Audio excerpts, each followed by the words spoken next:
I certainly don't believe that you came from ape-like creatures or anything like that. I mean, did your grandfather look like that? Did your grandfather look like that? Did your grandfather look like that?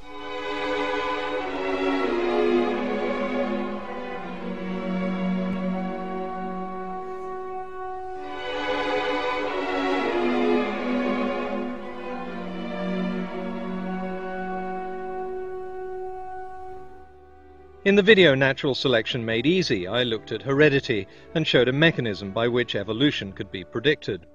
There are so many observed examples of organisms changing that even fundamentalist preachers like Ken Ham can't pretend it doesn't happen. They've even embraced the idea in order to explain how Noah fitted all those animals onto the ark. But they don't accept that evolution can create new species, or that evolution is responsible for the abundance of life we see all around us. So in this video I want to show some of the evidence that makes evolution an accepted fact among biologists all over the world. Previous videos showed how the Earth's sedimentary rocks are like the pages of a book, taking us back through time. 19th century geologists discovered that the lowest and oldest layers contained a small variety of very primitive marine species. Higher sedimentary layers held more varied and more complex creatures. The progression suggested that these animals didn't appear suddenly, but were gradually evolving. But there were sudden disappearances. This layer of rock, for example, marks a catastrophic mass extinction about 250 million years ago. The rocks below this line are full of marine fossils, but in the rocks above, they're all gone.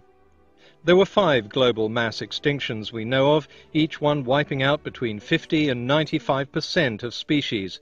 Each was followed by the gradual recolonization of the Earth by surviving organisms that again began to change and become more complex until the next mass extinction.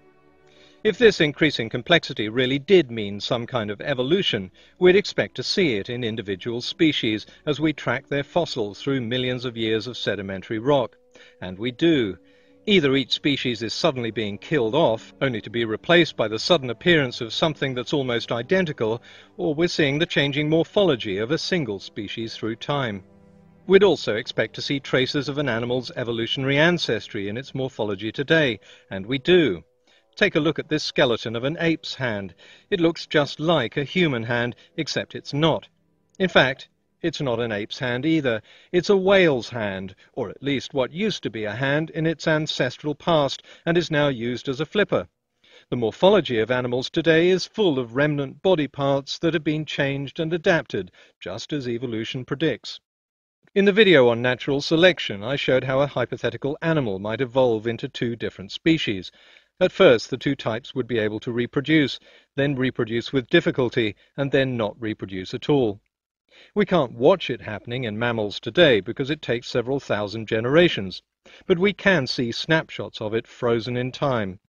Modern horses, for example, separated from zebras several million years ago. They can still reproduce, but with difficulty, because a horse's DNA has 64 chromosomes and a zebra's 44. When an offspring is produced, it's sterile, exactly what evolution would predict. An even better example is found around mountains, where a species evolves as it spreads geographically. Each species can interbreed with the one next to it, but the species at each end of the line can't interbreed with each other. Among organisms with very fast reproduction rates, such as bacteria and flies, separation into new species has indeed been seen. This, for example, is a flavobacterium that eats nylon. It was found in a waste outlet near a Japanese factory that produces the stuff. The problem is nylon was only invented in 1935 and is completely synthetic and undigestible to other bacteria. Were nylon-eating bacteria for some reason present in the nylon-free Garden of Eden and managed not to starve to death, or did God endow some bacteria with the gift of nylon digestion in 1935? Or does this fit perfectly with evolution, and they evolved because of a mutation sometime between the invention of nylon and their discovery 40 years later? The answer came when researchers kept a completely different bacterium in a similar nylon-rich environment, and the same mutation occurred. DNA research has only added to the overwhelming evidence of evolution, but it's also completely shaken up the evolutionary tree and shown in much greater detail which animals share a common ancestor and when they separated. Researchers are now manipulating DNA to discover a treasure trove of evolutionary information. It's long been known that ancestral traits buried deep inside DNA can get switched on by accident, with very obvious results. But they can also now be deliberately switched on in research labs. Chickens, for example, don't have teeth, but their distant ancestors did, and the code for it is still buried in their DNA. Activate the right gene, and you get a chicken with teeth. In the context of this wealth of research and evidence, it still beggars belief that people can not only display complete ignorance of evolutionary theory, but feel qualified to lecture on it. This is what evolutionists have been searching for hundreds of years. This is called the crocodile.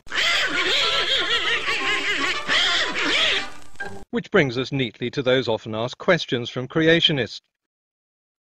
The problem is, we've searched high and low, but we simply can't find any scientist moronically uneducated, ill-read, and intellectually vapid enough to think that the theory of evolution even suggests such a laughable idea. I want to be kind to Kirk Cameron rather than suggest that half his brain must have been sucked out in a freak vacuuming accident, so I'll keep the tape rolling and see if we can catch what fellow debater Brian Sapient thought of the crocoduck idea. This is called the crocodile. Can you see this? God, what a numbnut.